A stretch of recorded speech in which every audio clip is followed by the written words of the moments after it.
Okay, what's going on, folks? Today we're going to be working on Newton's first law. Um, Sir Isaac Newton was a physicist in the 1600s. He's sort of the first person to really do a good job of describing motion. He sort of came up with a lot of the formulas that we were using in the last unit, and he's the first person to really describe motion in the terms of forces. In terms of his laws. And so we're going to be learning about his first law today. What are we going to do? You're going to take notes on the first law. You're going to give some examples of the first law, and then you're going to practice drawing net force diagrams. We'll talk more about that. Okay, so recall that objects that are accelerating have changing velocities. Acceleration can happen in 3 different ways. So that can happen by going faster, going slower, or changing direction. So if you go faster, that's like when you hit the gas pedal in the car, right? Going slower, that's like when you hit the brake pedal in the car. And changing direction, that's like when you turn the steering wheel, right? So those are 3 different ways you can accelerate while driving a car. You come up with some different examples for how an object may accelerate on this next slide. So kind of like I did here, right? Like hitting the gas pedal in the car, hitting the brake pedal in the car, turning the steering wheel. You come up with 3 real-world examples for how an object might accelerate on this page. Watch this video. It's pretty funny. It also has one of my favorite rappers in the video, and also how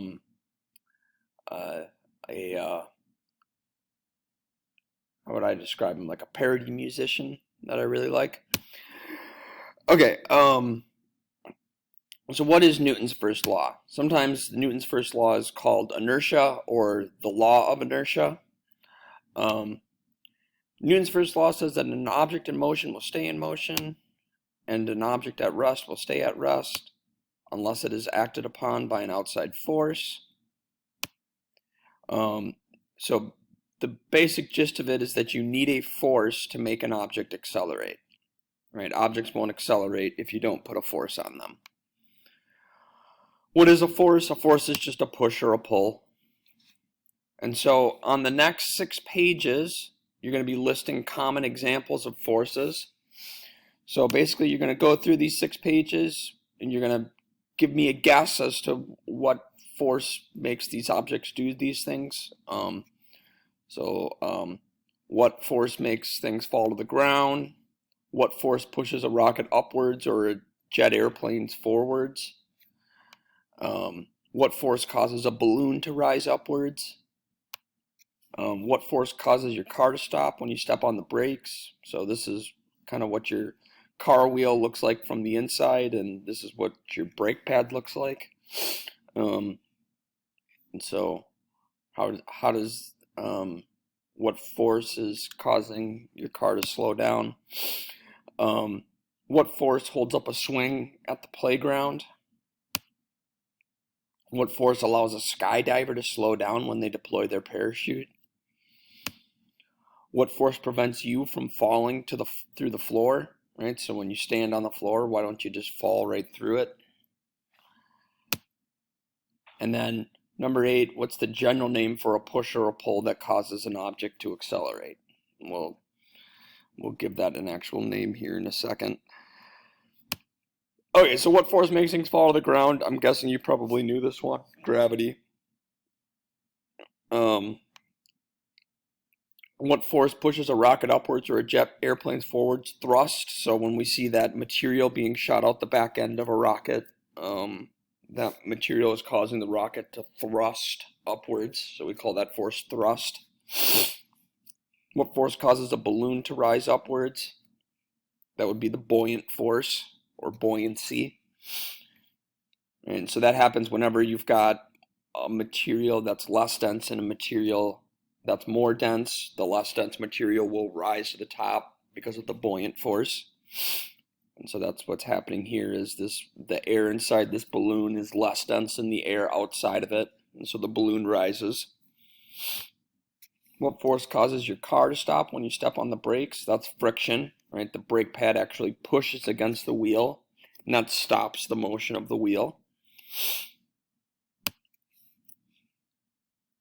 What force holds up a swing at the playground? Tension. So anytime you've got like a chain or a string or a rope, there's going to be, and that chain or string or rope is being pulled, there's going to be some sort of tension force. So the tension force on those chains is what's holding this girl up as she sits on the swing. What force allows a skydiver to slow down when he deploys his parachute? Drag. Sometimes this is called air resistance. So if you said air resistance, that's right too. But basically the parachute is pulling on the air, and that's causing drag. What force prevents you from falling through the floor? That's called the normal force. So when you stand on the floor, gravity pushes you down, but the normal force actually pushes back up on you. The normal force is any force that happens like when an object is resting on a surface. It's the force that surface pushes back on the object and prevents it from falling through that surface. We'll talk more about that. The general name for a push or a pull that causes an object to accelerate, that's called the applied force. So any force, like anytime you're like pushing a block or pulling on a block, or it doesn't have to be a block, that's just something that they use a lot in physics. But anytime like a force is being applied to something, we call it an applied force. So anytime you're pushing or pulling on something. Okay, and then because objects often have more than one force acting on them at the same time, scientists often model the forces acting on that object by drawing a force diagram or force diagrams. To draw a force diagram, you're going to follow these steps. So number one, you're going to draw a box around the object. Number two, you're going to draw a dot in the center of the box. Number three, you're going to draw arrows to represent each force acting on the object, and those arrows will be pointing in the direction that force is acting. And then number four, you're going to label each arrow with the name of the force it represents.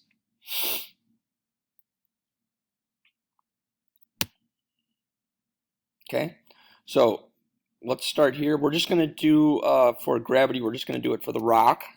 So here's our rock.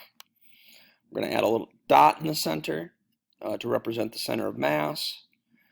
And then gravity should be the only real force acting on this rock, although there is actually another force, but it's not very significant.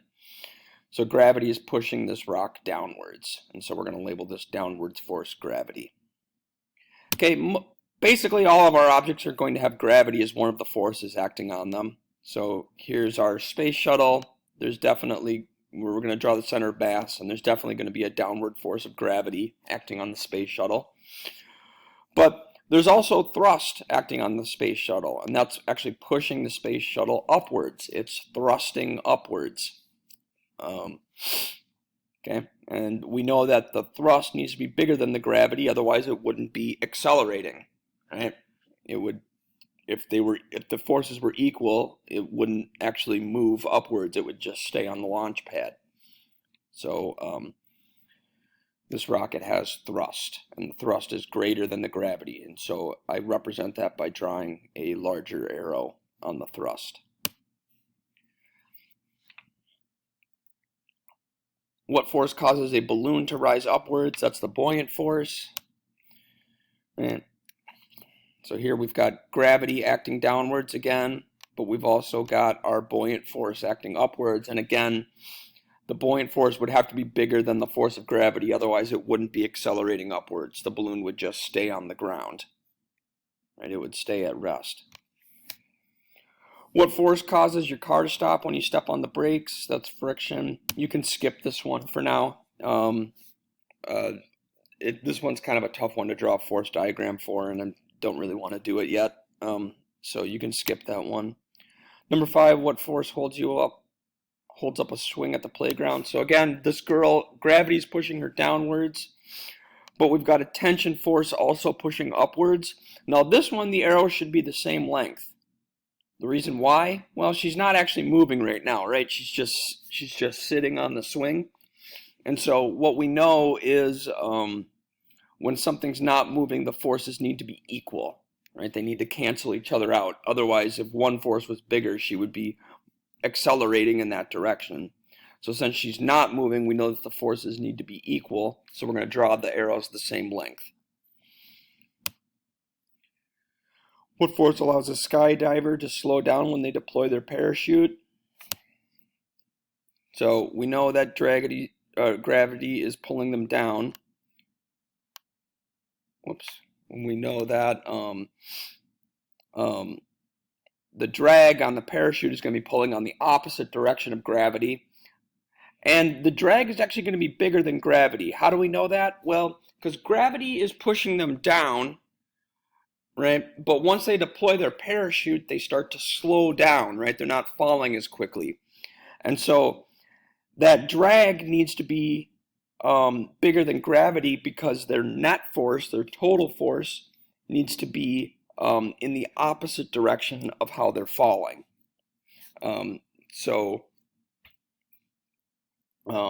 Their total force in this situation is actually upwards, and that's because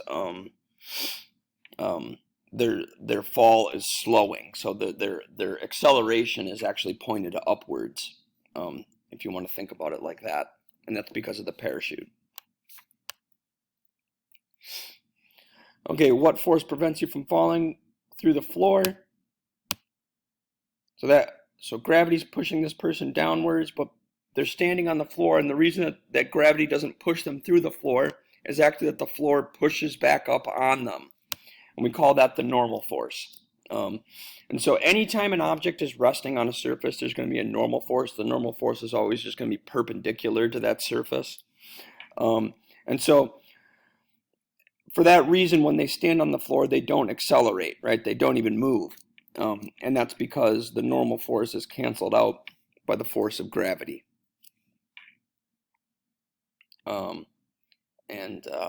Yeah, that causes them just to hold still.